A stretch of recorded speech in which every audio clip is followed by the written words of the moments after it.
రైతు బంధును 10,000 నుంచి 15,000 చేస్తామని చెప్పి అధికారంలోకి వచ్చారు. వచ్చిప్పటికి 300 రోజులు దాటింది. ఈ రోజుతో 300 రోజులు దాటింది.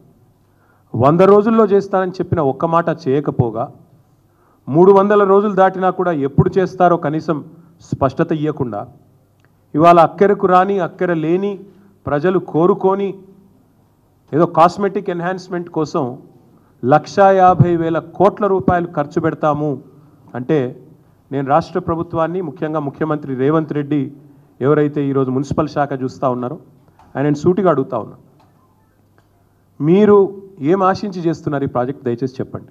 ఒకవైపేమో ఖజానాలో పైసలు లేవు, లంకె బిందెలు లేవు అని మీరే చెప్తారు. అప్పుల కోసమే అప్పులు కట్టాల్సి వస్తుందని మీ ఉప ముఖ్యమంత్రి చెప్తాడు.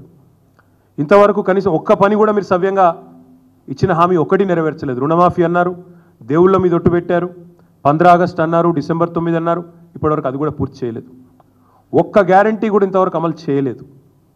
ఒక్కటంటే ఒక్కటి కూడా అమలు చేయలేదు. 420 హామీలు ఉన్నాయి, ఒక్కటి కూడా ఇప్పటివరకు 10 నెలలు అమలు చేసిన పాపాన పోలేదు. ఒక్క కొత్త ఉద్యోగం కూడా ఇవ్వలేదు. కానీ ఈరోజు దాదాపు 25,000 కుటుంబాలను రోడ్డు మీద పడేస్తా, 1,00,000 మందిని నిరాశ్రయులను చేస్తా అని మూసీ బాధితుల పాలిట ఒక కాలయముడిలాగా ముఖ్యమంత్రి గారు మారిపోయినారు. నేను ముఖ్యమంత్రి గారిని ఒకటే అడుగుతా ఉన్నా, మీకు ఎవరిచ్చారు ఈ అధికారం? అసలు తప్పు చేసింది ఎవరు? నేరం చేసింది ఎవరు? శిక్ష ఎవరికి వేస్తున్నారు మీరు చూడండి, వాళ్ళ మాటలు వినండి దయచేసి. ఎవరైతే బాధితులు ఉన్నారో మా దగ్గరకు వచ్చి చెప్తా ఉన్నారో వారి మాట దయచేసి మీరు వినండి, వారి ఆక్రందనలు వినండి.